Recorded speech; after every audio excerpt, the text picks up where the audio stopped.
예, 안녕하세요. 선진복지 벤치마킹 연수 결과 보고를 맡은 연희노인 여가복지시설의 김태경 시설장입니다. 저희 팀은 메타버스 기술을 활용한 서대문 가상노인복지센터 준비 연수였고요. 서대문 관내 3개의 소규모 노인복지센터 직원들이 함께 참여하였습니다. 연수 결과 보고 목차는 다음과 같습니다. 연수 추진 배경과 필요성을 얘기하면서 메타버스에 대한 얘기를 안 할 수가 없는데요. 물론 많으신 분들이 이제 메타버스는 많이 들으셨을까 생각합니다. 그래도 간단히 말씀드리면 메타버스는 이제 가상과 초월을 의미하는 메타와 세계 우주를 뜻하는 유니버스의 합성어이고 많이들 이제 접하실 거라 생각을 합니다. 그래서 가상현실보다 한 단계 더 나아가서 사회 경제적 활동까지 이루어지는 온라인 공간을 얘기를 하고 있습니다. 메타버스에 대한 구체적인 내용들은 개인적으로 이 책을 추천을 합니다. 저희 연수팀도 준비하면서 이 책에 도움을 많이 받았고요. 이 교수님의 메타버스의 전체적인 메가 트렌드 7가지를 좀 읽어보시면, 기회가 돼서 읽어보시면 이해하시는 데 좀 도움이 되실 것 같습니다. 메타버스는 활용한 사례를 좀 얘기하는 게 좀 나은데요. 예, 물론 이 사례들은 이제 최근에 들어서 더 많은 사례들이 나왔고, 메타버스 이 계획을 준비하기 전부터 나왔던 사례들인데, 일단 처음 사례는 마인크래프트를 활용한 이제 어린이날 행사, 그다음에 조 바이든 선거 캠페인에도 닌텐도에 있는 동물의 숲을 활용했죠. 최근 들어서는 이제 이처럼 이제 공공기관이고 서울시에서 운영했던 건데요. 공공기관에서도 많이 메타버스를 활용한 가상 공간을 운영을 하고 있습니다. 저희가 이제 메타버스를 공부를 하면서 관심 가졌던 가장 그 대표적인 플랫폼이 이제 제페토인데요. 나와 있듯이 전 세계적으로 가장 많이 이용하고 있고 또 이제 아바타 꾸미기라든지 여러 가지 기능들이 좀 더 업그레이드 되어 있어서 저희들이 좀 저희들의 가상 공간을 운영할 때 가장 좀 적합하지 않을까 생각했던 거고요. 보시면 이렇게 제페토 안에 이제 아바타도 꾸밀 수 있고 이런 교실이나 카페나 가상 공간, 이제 제페토 월드라고 표현하는 가상 공간을 만들 수 있어서 본인이 만든 이 아바타, 지금 이 아바타는 이제 제가 만든 아바타인데요. 아바타를 활용해서 들어가서 가상 체험을 할 수 있게끔 꾸며져 있습니다. 저희가 이제 이 연수를 준비하면서 가장 추진했던 배경은 이런 앞에서 얘기했던 많은 메타버스의 장점과 현황들을 좀 제가 근무하고 있는 노인복지 현장에서 어떻게 활용할 수 있을까라는 고민에서 시작이 되었습니다. 그래서 메타버스 보면은 이제 위드 코로나 시대에 적절한 비대면 활동에 굉장히 좋은 플랫폼이라고 생각이 들었고, 지금 이제 저희도 같은 경우도 이제 대상자들이 오지 못하고 있잖아요. 오지 못하지만 그래도 접근할 수 있는 방법, 그리고 신규 대상자들이 유입할 수 있는 채널도 확대할 수 있었고, 무엇보다도 제가 접하고 있는 우리 어르신들도 젊은 세대들이 하고 있는 이런 것들을 직접 같이 한다면 또 젊은 세대와 또 저희 어르신들과 또 세대 간에 접촉할 수 있는 기회가 되지 않을까 생각해서 이런 아이디어를 생각했습니다.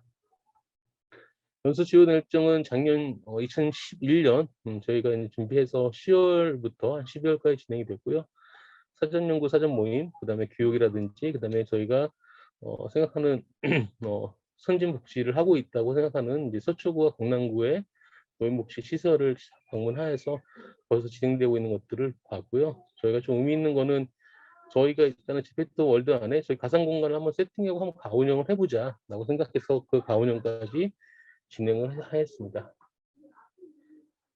일단은 이제 현장을 갔을 때 저희가 그래도 사회복지 현장, 특히 이제 노인복지 현장에서 어르신들 대상으로 스마트 관련된 사업들 내지 메타버스를 적용한 데를 먼저 찾아가 보자라고 했을 때 일단 서초구, 강남구, 강원대도 가장 잘하고 있었고요. 이거는 여기는 이제 서초구에서 운영하고 있는 어, 서초 구립 느티나무 쉼터라는 노인복지 시설이었고 여기는 최근에 이제 지어진 시설이다 보니까 굉장히 시설도 잘 되어 있었고 이 사진에 나와 있듯이 스마트 시니어 IT 체험존이라는 공간도 잘 운영하고 있었고요. 여러 가지가 있었는데 좀 더 말씀을 드리면 이렇게 이제 시페트 월드 안에 이제 공간을 가상 공간을 꾸민 그것을 먼저 운영하고 있었고 이렇게 미니 콘서트라든지 이런 아이템 이런 콘텐츠를 또 만들어서 어르신들이 이용할 수 있게끔 되어 있었습니다. 여기를 갔을 때 저희가 가장 인상적이었던 거는 이용자 그룹의 나이를 만 55세로 좀 낮추어서 초기 고령 세대들이 좀 이용할 수 있게끔 했다는 거. 그다음에 아무래도 서초구의 관심과 지원이 굉장히 많았습니다. 그러니까 밑에 나와 있듯이 아예 비대면 사업팀 자체가 운영되고 있었고, 또 여러 가지 콘텐츠들을 제공할 수 있는 콘텐츠 전문가 PD 그룹을 별도로 채용해서 운영했다는 것이 굉장히 인상적이었고, 결국 사람이 하는 일이기 때문에 이런 전문 인력이 좀 필요하다는 생각을 절실히 했던 시간이었습니다. 저희가 10월 27일에는 이제 바로 옆에 있는 강남구로 넘어가서 이제 강남 시니어 프라자라는 곳에 갔습니다. 그러니까 두 군데 다 그 서울시 지원을 안 받고 지자체, 그러니까 강남구나 서초구에서 전액 지원해서 운영하고 있는 노인복지 시설들이었고요. 여기는 저희가 방문했을 며칠 전에 사진에 나와 있는 강남 스마트 라운지라는 곳을 오픈해서 운영을 하고 있었습니다. 물론 뭐 코로나 때문에 많으신 분들이 이용하지 못하였지만, 그래도 여기 이 건물의 6층을 전용으로 스마트 라운지로 세팅했고 이용할 수 있게끔 해놨습니다. 저희가 여기 갔을 때는 이제 방금 말씀드린 것처럼 초기 세팅과 그다음에 관련된 장비들을 어떻게 구입하고 어떻게 운영해야 할지에 대한 사례들을 좀 볼 수 있어서 굉장히 의미가 있었고요. 그다음에 스마트 아카데미 같은 경우에는 기존 프로그램을 좀 확대 운영한다는 거에서 좀 의미가 있었습니다. 그래서 기존 했던 프로그램들을 스마트 기기를 활용해서 어떻게 더 잘할 수 있을지에 대한 고민들이 되어 있어서 좀 그런 것들에 대해서 좀 도움이 되었던 시간이고요. 그리고 마찬가지 강남구 또 기업 하면은 이제 여기 같은 경우는 KT라는 통신회사가 좀 전적으로 많이 도와주셨는데, 이런 부분들도 같이 해야 하지 않을까 생각을 했던 계기였습니다.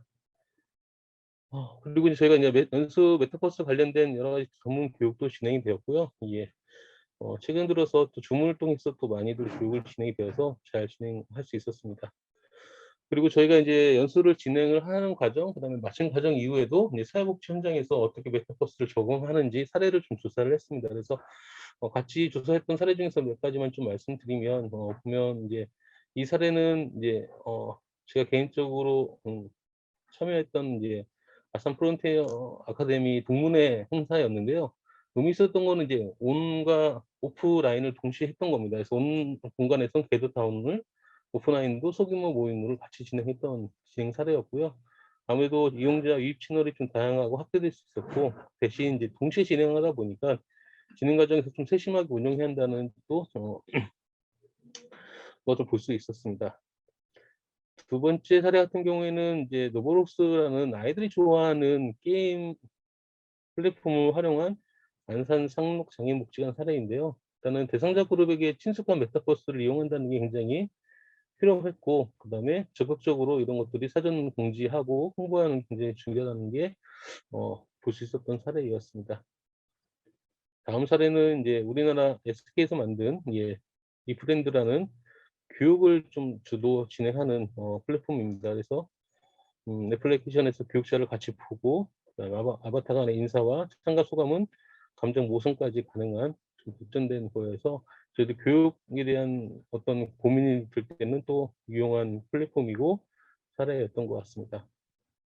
제가 아까 말씀드린 것처럼 저희 연수에 좀 의미가 있었던 거는 단지 이런 것들 보고 끝나는 게 아니라 일단 가상 공간을 한번 운영해 보자라고 해서 저희가 제페토 월드 안에 이제 서대문 가상노인복지센터를 세팅을 했고, 지도에 나와 있듯이 이제 전체 공간, 그다음에 저희 연희 공간, 국가자 이동 공간, 인왕 공간 이렇게 꾸며서 어르신들이 직접 체험하게끔 했습니다. 그래서 12월 한 달 동안 각 3개 센터에 이용하시는 어르신들이 직접 체험하게끔 했는데요. 생각보다 어르신들이 잘 해주셨어요. 저희 걱정했던 것보다 과연 얼마큼 할지 했는데, 이 피드백 나와 있듯이 나 대신 뛰어다니는 아바타를 보니 옛날 생각이 나서 좋네 라든지, 새로운 경험을 해서 좋다, 이게 말로만 들어봤지, 그리고 누군가 나한테 이거를 친절히 알려주지 않을 뿐인 거지 나도 알려주면 잘할 수 있다라는 피드백을 받을 수 있어서 되게 좋았고요. 막상 하다 보니까 아무래도 어르신의 특성상 초기 진입이 되게 힘들긴 해요. 그래서 초기 진입을 어떻게 잘할 수 있을까라는 고민이 좀 들고, 그다음에 이제 어르신들의 운영 자체가 집중력이라든지 이런 것들이 한계가 있기 때문에 좀 유연하게 적용도 해야 하고, 실시간 피드백이라든지 수시 반영을 해야만 하고요. 기본적으로 인프라 구축, 그러니까 예를 들면 데이터를 사용하는 것들, 그다음에 핸드폰, 특히 어르신들 핸드폰 생각보다 좋은데 어르신들이 손의 힘이 이렇게 그 화면을 밀려하잖아요, 움직이려면. 근데 그럴 수 있는 이제 손가락 힘 자체가 약하고 건조하기 때문에 저희가 나중에 느낀 거는 그러니까 터치펜 같은 걸 준비해서 어르신들이 손가락보다는 터치펜으로 이렇게 직접 하는 게 좋겠다라는 생각을 좀 했습니다. 그래서 저희가 작년에 했던 연수를 바탕으로 인제 아무래도 노인복지 비대미원에 대한 디지털 교육에 대한 좀 사례를 잘 찾을 수 있었고, 선진적인 운영 기반을 좀 마련할 수 있는 근거를 제시할 수 있었고, 자문 그룹을 좀 확보할 수 있었습니다.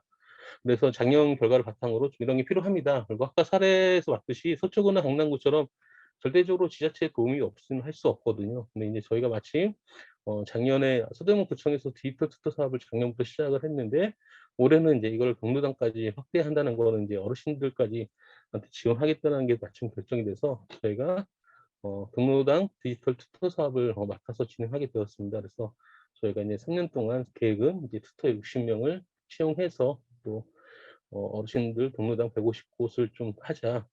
참고로 수등구에는 140개 경로당이 있는데 올해는 한 40개 일단 목표를 하고 있습니다. 그래서 이런 경로당을 할 거고, 수행 인력으로는 저희는 사회복지사이지 전문가가 아니기 때문에 스마트 매니저가 필요할 거고, 디지털 튜터를 채용해서 이들을 교육시켜서 경로당을 보내자라고 계획을 잡고 준비하고 있습니다.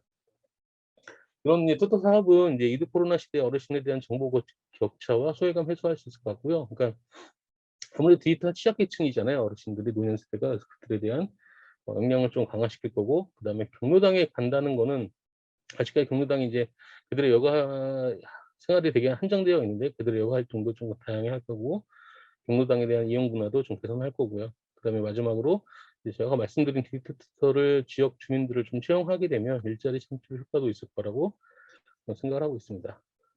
관련된 교육 과정은 계속 준비 중이고 지금 교육 중이고요. 저희가 마침 어제 같은 경우는 NKIU라는 온라인 교육 전문 기관하고 협약을 맺었는데, 같이 이런 커리큘럼도 개발할 거고, 그다음에 튜터들을 교육시키는 과정도 같이 진행할 예정입니다. 그래서 저희가 작년에 했던 그 연수가 의미 있었던 거는 올해 아까 말씀드린 경로당 디지털 튜터 사업까지 확대가 될 수 있었고, 연수를 통해서 결국은 저희 지역의 어르신들에게 조금 더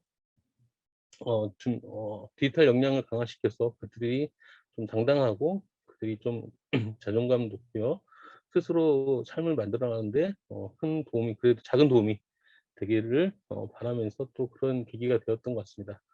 예, 감사합니다. 지금까지 연희노인 여가복지시설의 김태경이었습니다. 고맙습니다.